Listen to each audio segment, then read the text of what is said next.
जेकाबाद के तहसील ठल में ज़रूरी पानी किल्लत के खिलाफ सियासी, समाजी, मजहबी और अदबी तंजीमों की तरफ से एक शानदार एहतजाजी रैली निकाली गई, जिसमें मुख्तलिफ सियासी समाजी तंजीमों SUP, STP, जस्कम, JUI, वतन दोस्त मजदूर फेडरेशन, कौमी अवामी तहरीक के कारकुनान ने बड़े तादाद में शिरकत की।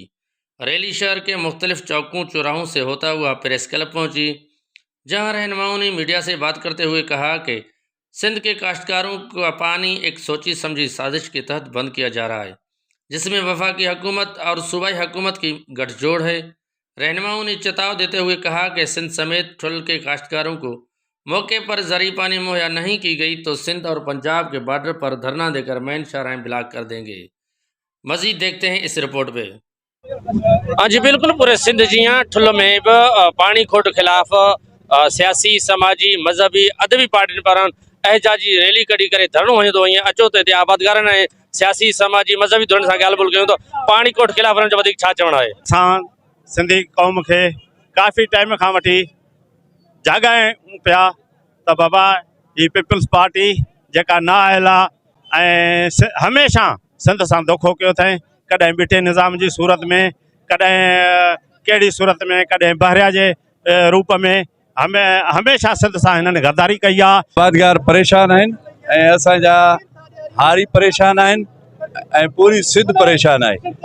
ही जेके सिंधु दरिया खे हिननि सुकाए सिंधु दरिया खे, ऐं उहो सिंधु दरिया जंहिंजे लाइ अंग्रेज़नि चयो त ही लायन डिज़र्ट आहे, यानी कि सिंधु दरिया शींहुं दरिया आहे।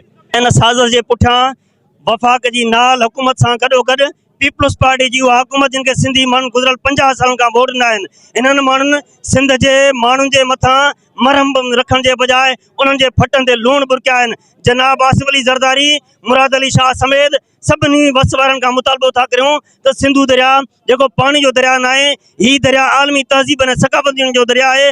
अवां दरिया सुकाए सिंधी माण्हू खे दीवार सां लॻाइणु चाहियो था।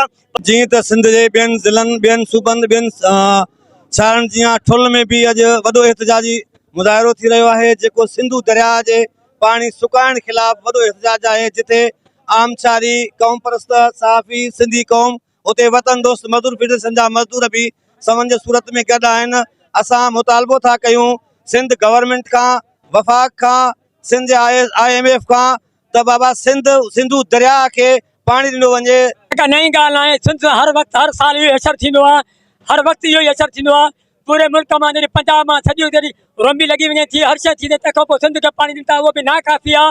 हाणे जून महीनो बीहण वारो आहे, कंहिं बिच सावा न कया आहिनि। आख़िर नंढा बच्चा ग़रीब माण्हू हेॾी महांगाई करे सिंधु दरिया ते हर वक़्तु ॾाढो लॻो आहे।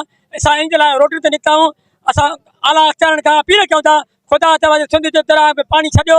सभ खां पहिरियां त असीं इन मामले जी सख़्त मज़म्मत कयूं था ऐं उन सां गॾु ही सिंधी क़ौम जी तारीख़ रही आहे। इन जे करे पाणी असांजे जीअण जो मसइलो आहे। जेकॾहिं असांखे पाणी न मिलियो त उन लाइ असीं आख़िरी हद ताईं वञी सघूं था। अॼु ही एहतजाज बि उन ई सिलसिले में आहे, जंहिं सिंधु दरिया ते जेके धाड़ा लॻाया विया आहिनि ऐं सिंध जे जेको पाणीअ जो जाइज़ ऐं कानूनी हक़ आहे, उन ते जेके राता आहिनि, उन्हनि ते जेके धाड़ा लॻाया पिया वञनि ऐं सिंध खे बंजर बनायो वियो आहे।